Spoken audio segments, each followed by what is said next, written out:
आज मैं बनाने जा रही हूँ मूंग और मसूर की दाल, जिसमें से मैंने मूंग की दाल को ज़्यादा मकदार में लिया और मसूर को थोड़े कम मकदार में लिया।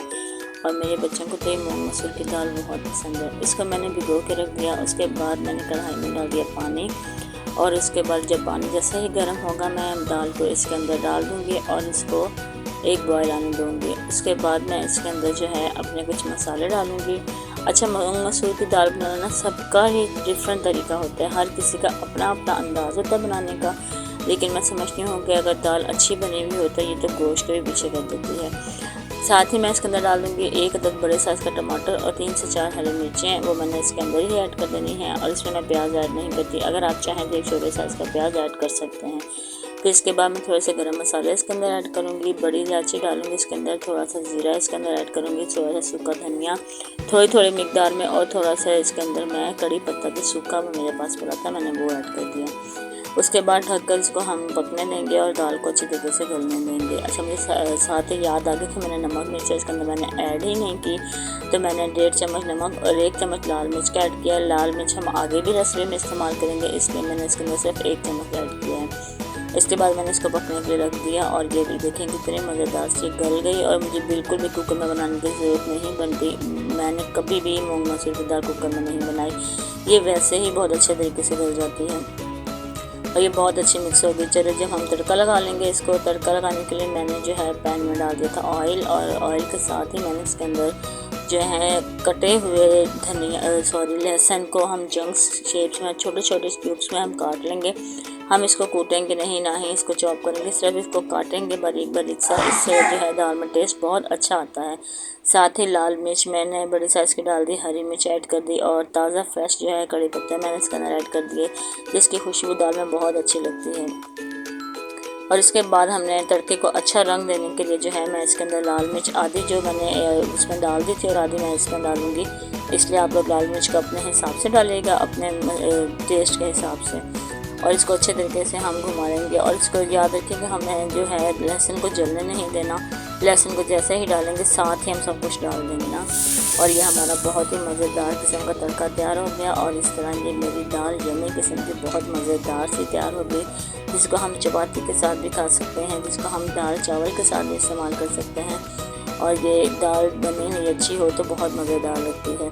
आसान सी ये मेरी दाल की रेसिपी थी, और दाल के साथ ही मैंने जो है आज दाल के साथ अगर अच्छी सी चटनी होना तो ये इसका जो मज़ा है वो दुबाला हो जाता है। इसलिए मैंने आज दाल के साथ जो है बहुत मज़ेदार सी आम की चटनी बनाई थी, जिसकी मैंने सोचा रेसिपी आपके साथ शेयर करती हूँ। और आम की चटनी बनाने के लिए मैंने तकरीबन जो है 3 अदद जो थे कच्चे आम लिए थे, और साथ ही मैंने 3 टमाटर, 1 लहसुन और 1 छोटे साइज़ का प्याज लिया।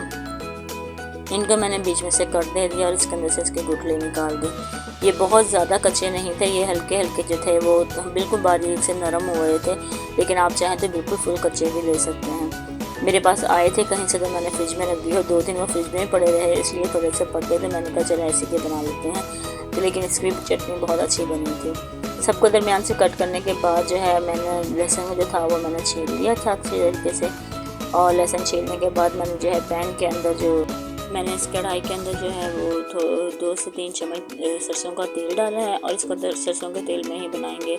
इसके अंदर मैं इन सबको जो है वो इनकी तय जो है वो नीचे की साइड करके इनको मैं रख दूँगी, क्योंकि हमने इसको पकाना है, हमने बिल्कुल कच्ची नहीं रखनी। अच्छा, ये चटनी जो होती है ना इसकी बहुत मज़ेदार बनती है, इसको आप फ्रीज़ भी कर सकते हैं बहुत ज़्यादा टाइम के लिए भी, क्योंकि ये फुल कुक हुई भी होती है, बिल्कुल भी ख़राब नहीं होती। अच्छा, साथ साथ मैंने इसकी जो है साइड भी चेंज करना शुरू कर दी, और देर हो रही थी, मैंने साथ साथ रोटी भी बनानी थी, तो एक हाथ मेरा तवे की तरफ था और एक हाथ मेरा जो था वो चटनी की तरफ था। और इसके साथ साथ मैं इसको साइड चेंज करती रही, थोड़े थोड़े स्टीम देती रही, और तकरीबन जो है इसको बिल्कुल लो फ्लेम पे ही हमने इसको पकाना है। हमने फ्लेम ज़्यादा हाई नहीं करनी, क्योंकि हमने इसका कलर जो है वो बिल्कुल डार्क कलर का नहीं होने देना। जैसे ये कुक हो गई तो मुझे देर हो रही थी, तो मैंने जल्दी जल्दी से गरम के ही ऊपर से टमाटर का छिलका तो बहुत आसानी से उतर गया था, बस ये आम के अंदर से पल्प निकालना था, तो ये बहुत गर्म था, तो मेरा तो हाथ ही नहीं लग रहा था इसके ऊपर। तो इसको मैंने जो है प्लेट में रख के इसको रिमूव कर लिया और इसको निकाल लिया।